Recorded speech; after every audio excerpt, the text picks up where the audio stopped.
하겠습니다. 허물의 사함을 받고 자신의 죄가 가려진 자는 복이 있도다. 마음에 간사함이 없고 여호와께 정죄를 당하지 아니하는 자는 복이 있도다. 내가 입을 열지 아니할 때 종일 신음함으로 내 뼈가 쇠하였도다. 주의 손이 주야로 나를 누르시오니 내 진액이 빠져서 여름 가뭄에 마름같이 되었나이다. 내가 이르기를 내 허물을 여호와께 자복하리라 하고 주께 내 죄를 아뢰고 내 죄악을 숨기지 아니하였더니 곧 주께서 내 죄악을 사하셨나이다. 셀라. 이로 말미암아 모든 경건한 자는 주를 만날 기회를 얻어서 주께 기도할지라. 진실로 홍수가 범람할지라도 그에게 미치지 못하리이다. 주는 나의 은신처이오니 환난에서 나를 보호하시고 구원의 노래로 나를 두루시리이다. 셀라. 내가 내 갈 길을 가르쳐 보이고 너를 주목하여 훈계하리로다. 너희는 무지한 말이나 노새같이 되지 말지어다. 그것들은 제갈과 굴레로 단속하지 아니하면 너희에게 가까이 가지 아니하리로다. 악인에게는 많은 슬픔이 있으나 여호와를 신뢰하는 자에게는 인자하심이 두루리로다. 너희 의인들아 여호와를 기뻐하며 즐거워할지어다. 마음이 정직한 너희들아 다 즐거이 외칠지어다. 아멘. 오늘 본문에는 표제어가 붙어 있습니다. 다윗의 마스길이라고 되어 있습니다. 이 마스길이란 말은 교훈 이렇게 옮기면 될 것 같습니다. 시편 중에는 이 마스길이 모두 13편이 나오는데요. 오늘 우리가 함께 읽은 시편 32편이 그 첫 번째 마스길입니다. 다윗은 우리에게 무엇을 교훈하고 싶었을까요? 오늘 본문 시편 32편은 시편 51편과 관련이 있습니다. 그리고 이 두 시편은 밧세바 사건, 정확하게 말해야 됩니다. 다윗의 밧세바 간음 및 미필적 고의에 의한 우리야 살인 사건, 이 두 편의 시편은 이 비극과 연결이 되어 있어요. 다윗은 처음에는 죄를 숨깁니다. 그러나 도무지 평안을 찾을 수 없었어요. 내가 주의 영을 떠나 어디로 가며 주의 앞에서 어디로 피하리이까? 하나님을 피할 길은 없습니다. 하나님께서는 나단 선지자를 보내셔서 다윗의 죄를 공개적으로 책망하십니다. 회개의 자리로 부르시는 거죠. 나단 선지자는 왕에게 많은 양을 가진 부자가 양 한 마리 가진 사람으로부터 그 한 마리 양을 빼앗는 이야기를 들려줍니다. 그냥 양이 아니었죠. 주인과 식탁에서 상에서 같이 먹는 가족과도 같은 존재였습니다. 다윗은 이것이 자신을 향한 이야기라는 것을 알지 못해요. 다윗은 내가 살아계신 하나님 앞에서 맹세하지만 누구든지 그런 짓을 한 사람은 마땅히 죽어야 한다. 그는 그 가난한 사람을 불쌍히 여기지 않고 그런 짓을 했으니 그 새끼 양의 4배를 그에게 배상해 주어야 한다 라고 크게 격분합니다.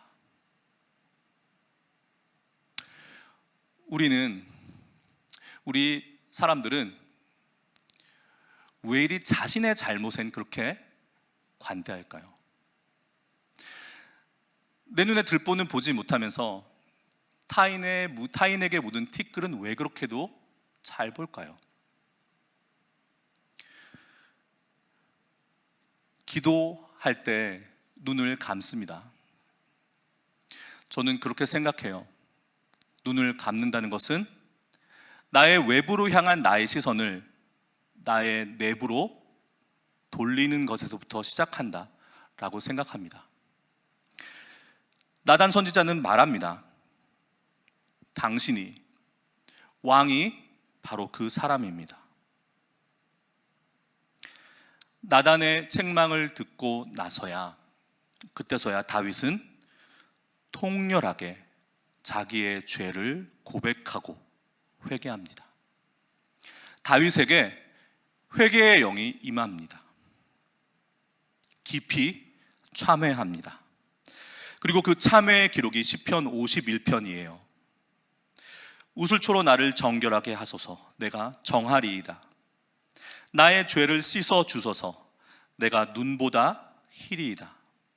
나를 주 앞에서 쫓아내지 마시며 주의 성령을 내게서 거두지 마소서.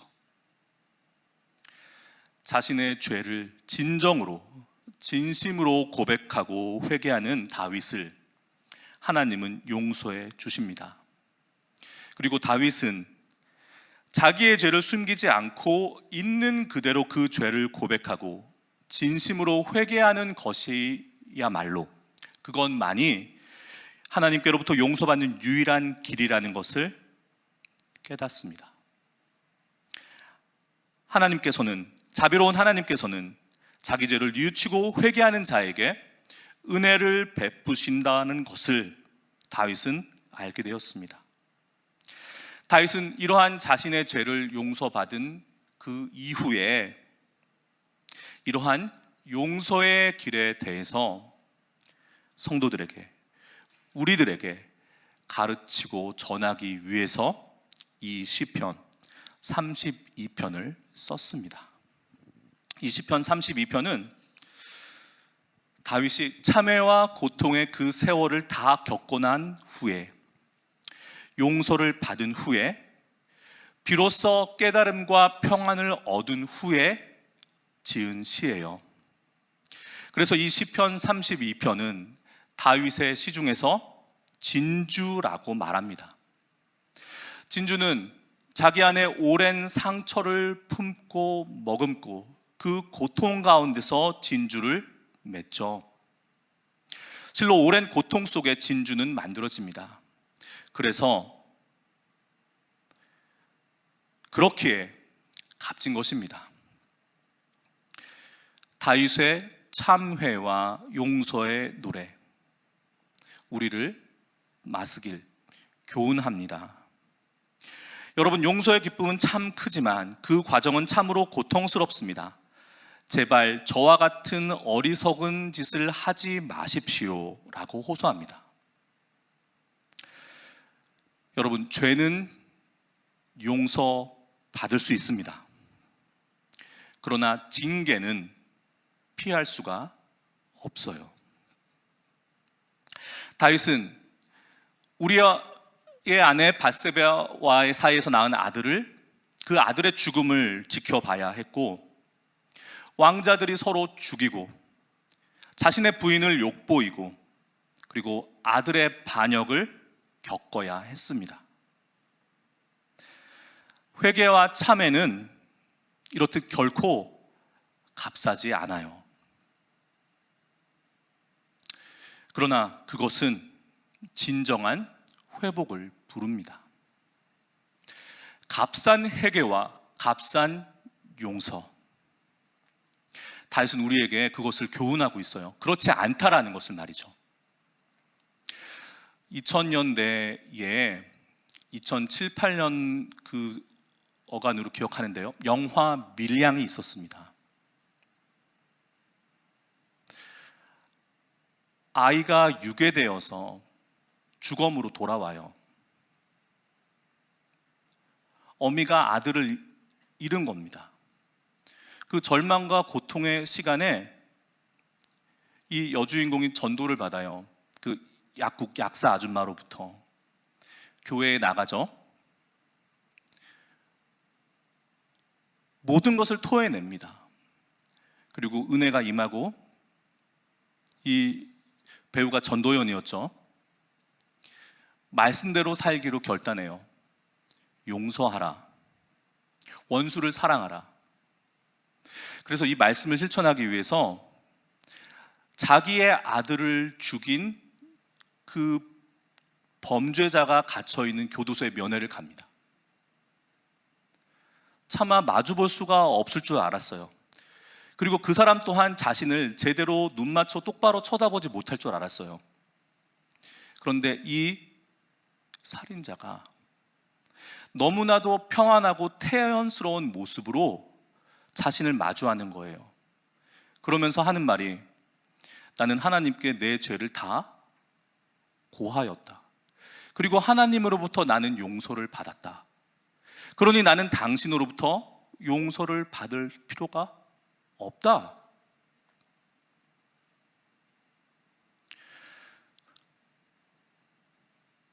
엄마는 오열합니다. 엄마는 그런 하나님이라면 나는 믿지 않겠다. 여러분, 오늘 다윗이 우리에게 들려주고 있는 이야기가, 다윗이 자신의 전 생애를 통해서 우리에게 교훈하고 있는 이야기가 어디 이렇게 값싼 회개와 값싼 용서였습니까? 다윗은 용서받은 자의 복을 노래해요. 회개와 참회를 거쳐서 용서받은 자만이 부를 수 있는 노래를 확신에 차서 부릅니다. 오늘 말씀 1절이에요. 복되어라, 거역한 죄 용서받고 허물을 벗은 사람, 주님께서 죄 없는 자로 여겨주시는 그 사람. 여러분, 여기에서 다윗이 확신하고 감격하는 하나님의 축복은 죄가 전혀 없는 사람에게 주어지는 축복이 아닙니다. 죄 용서를 받은 사람이 받게 되는 복을 노래해요. 시편은, 성경은 우리 인간을 죄인이다, 죄를 짓는 존재라고 말합니다. 다만 그런 죄인인 인간은 하나님께로부터 용서받을 수 있는 하나님의 용서하심, 죄 사하심의 복을 받을 가능성이 있는 존재라고 말합니다. 시편 32편 1절과 2절에서 다윗은 그런 우리의 모든 죄를 열거해요. 다윗은 우리 인간의 죄를 세 가지로 지칭합니다. 페쏴, 하타, 그리고 아온.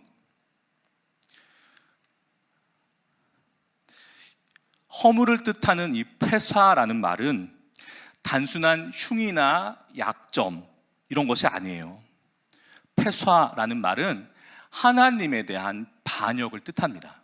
이 말은 신하가 임금을 몰아내기 위해서 역모를 일으킨다는 뜻이에요. 하나님을 하나님으로 인정하지 않는 것, 하나님을 거역하는 것, 이것이 성경이 말하는 허물, 페쏴입니다.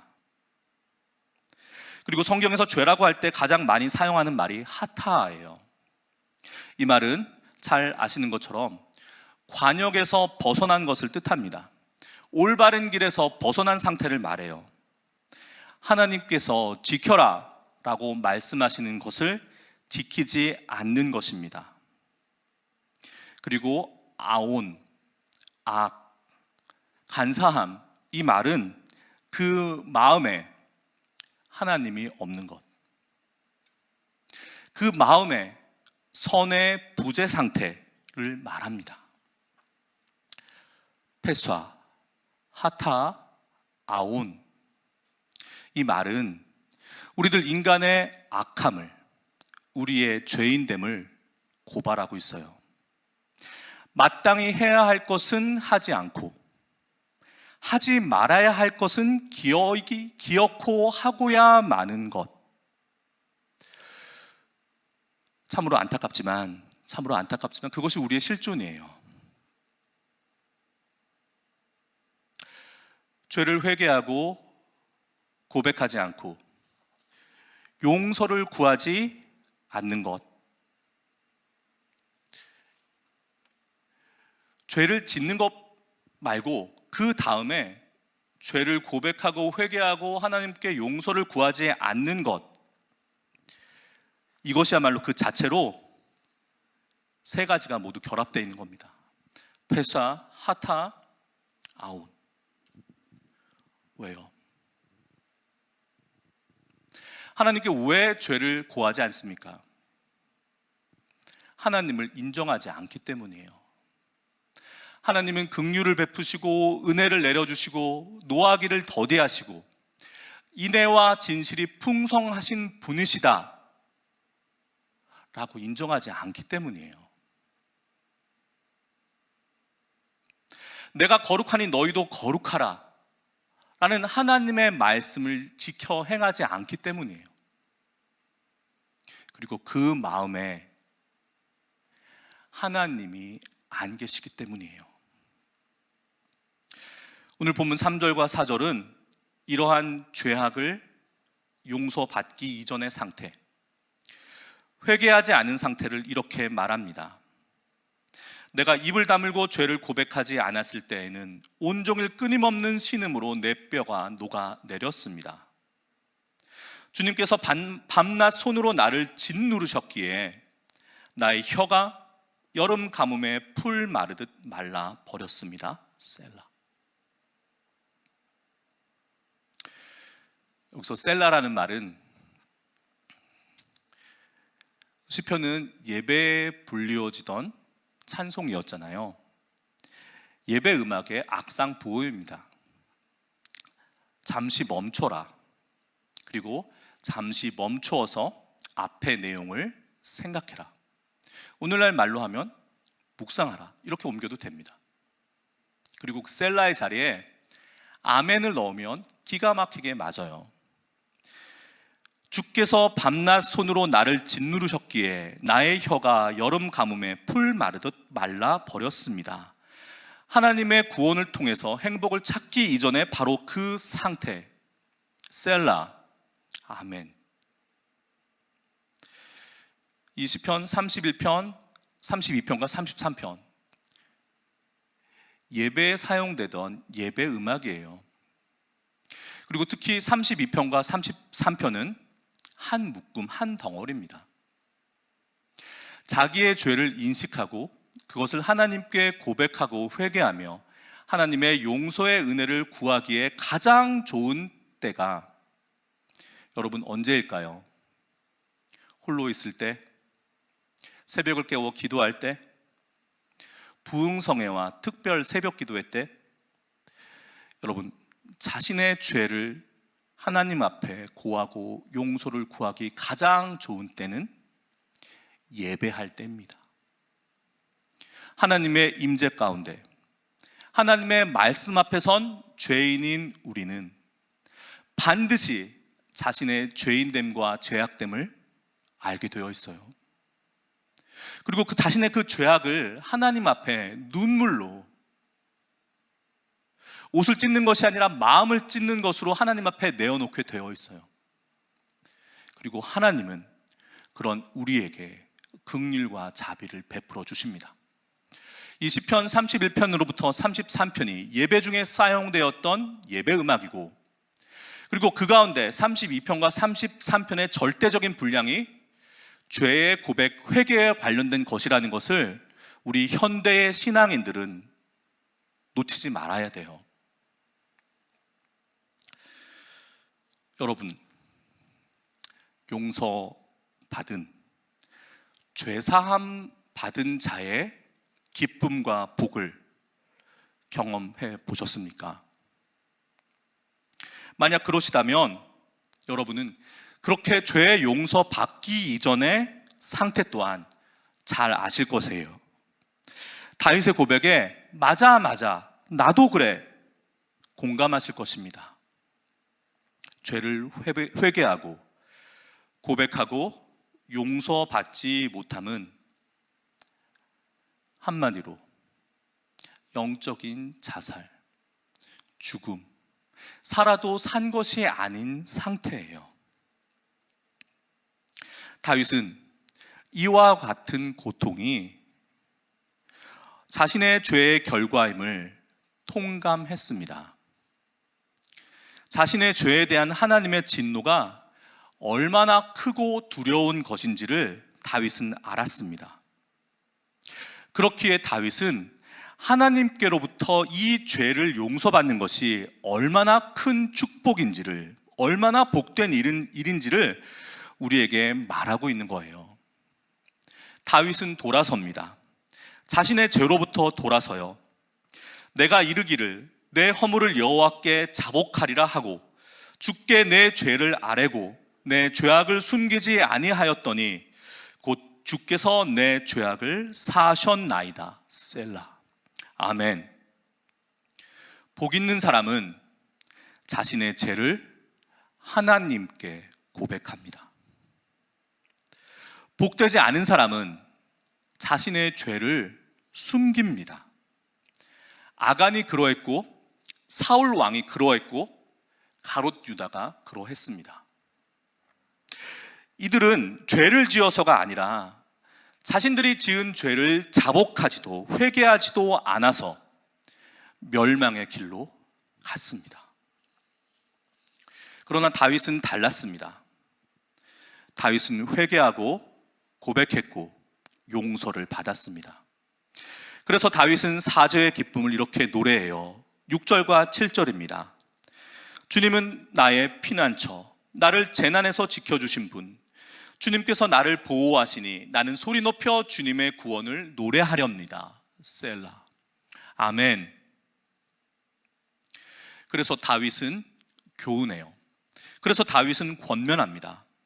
다윗은 하나님 앞에서 고집부리며 버티려고 하지 말고 그렇게 완고해지지 말라며 이렇게 권면해요. 너희는 제갈과 굴레를 씌워야만 잡아들 수 있는 분별 없는 노새나 말처럼 되지 말아라. 완고한 짐승들에게는 주인의 매가 기다립니다. 회개할 줄 모르는 완고한 죄인들도 그와 같습니다. 가장 어리석은 일 가운데 하나가 하나님 앞에서 고집 부리는 거예요. 내가 주의 영을 떠나 어디로 가며 주 앞에서 어디로 피하리이까?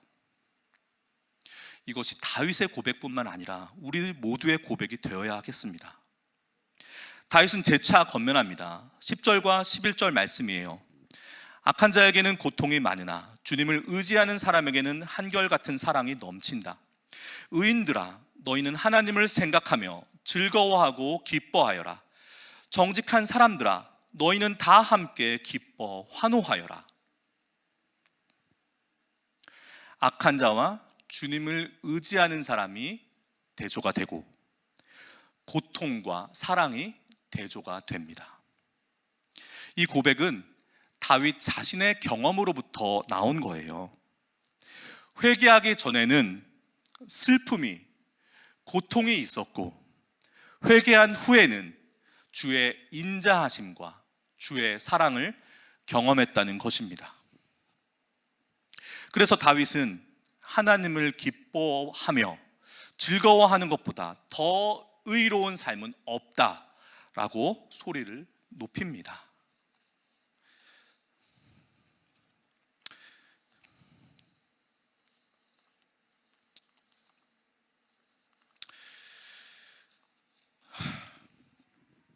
여러분,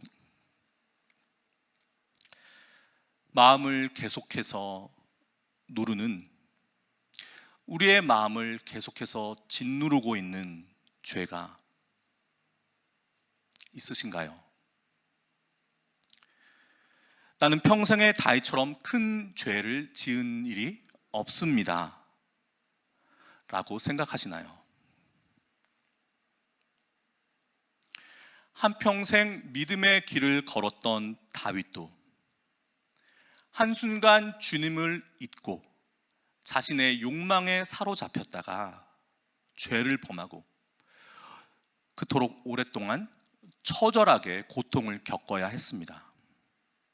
눈물의 골짜기를 지나야 했어요.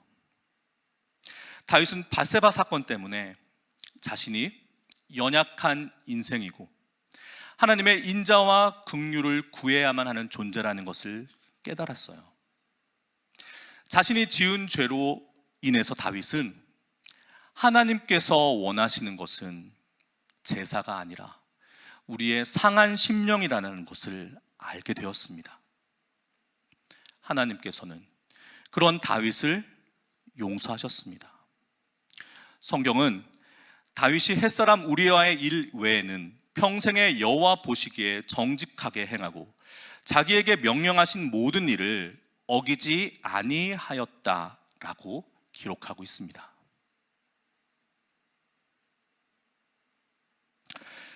다윗은 우리들 인생의 반면 교사예요. 성경에 그렇게 높이고 있는 다윗이 그러했다면 우리들 인생은 여기서 더 말해 무엇하겠습니까? 2022년 봄 사순절을 살고 있습니다. 우리의 죄악에 대해서 그 어느 때보다 예민해지고 주님의 희생 앞에서 우리의 영혼이 그 어느 때보다 순결해지는 시기를 살고 있어요. 오늘 본문 6절의 말씀처럼 모든 경건한 자는 주를 만날 기회를 얻어서 주께 기도할지라. 우리가 살고 있는 사순절이 그러한 때입니다. 기회를 얻는다는 것은 적절한 때, 바로 그 순간의 그런 의미입니다. 주님을 만나야 할 적절한 때와 주님을 만나야 할 바로 그때, 그 순간에 우리는 꼭 기도해야 한다라는 의미입니다. 그리고 이 기도는 우리의 마음의 소원, 우리의 간구를 아뢰는 기도라기보다는 우리의 마음을 계속해서 짓누르고 있는 그 죄에 대한 회개와 고백, 그리고 용서를 구하는 기도야 할 것입니다. 6절 말씀에 경건한 사람이 고난을 받을 때 모두 주님께 기도하게 해주십시오. 고난이 홍수처럼 밀어닥쳐도 그에게는 미치지 못할 것입니다. 아멘. 경건한 사람에게도, 믿음의 사람에게도 고난은 찾아옵니다. 그런데 만약 그 고난이 하나님께서 당신을 섬기는 이들이 하나님께 회개할 것을 원하시는, 우리의 회개를 촉구하시는 고난이라면 여러분, 기회를 놓치지 말고 회개하셔야 합니다. 주님께 기도하셔야 합니다. 회개의 기도를 드리셔야 해요.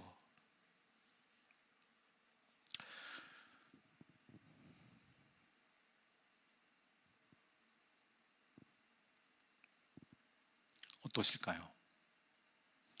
우리의 사순절,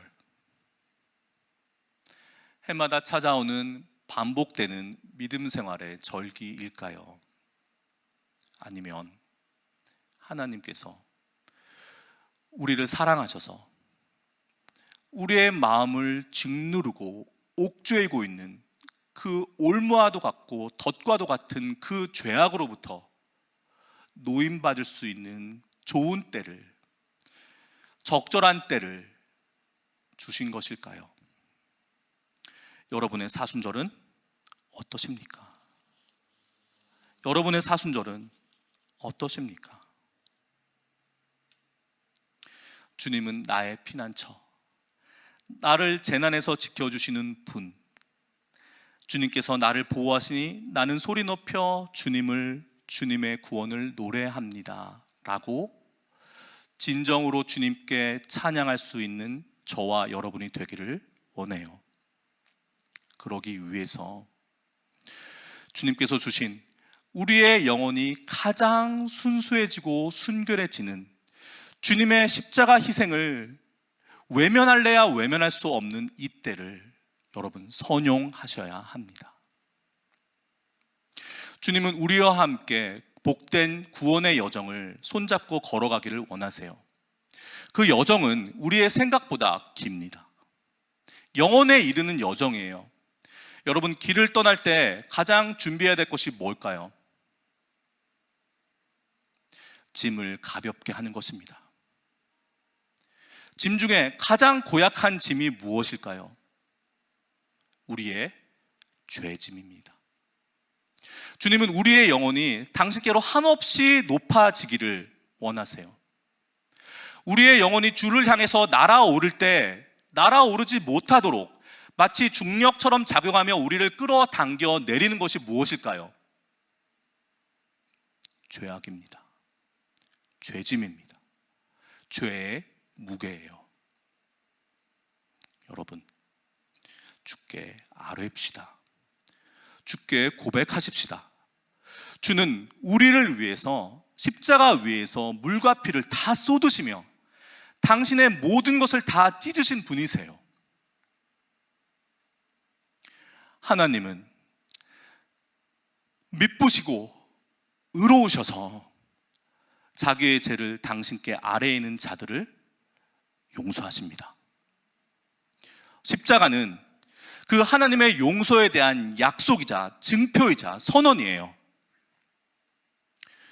여러분, 십자가를 바라보시며 우리의 영혼을 짓누르고 있는, 우리의 마음을 계속해서 누르고 있는 죄악을 모두 고하시고 회개와 참회의 눈물의 기도를 드리시며 용서 받으시기를 축복합니다. 기도하시겠습니다.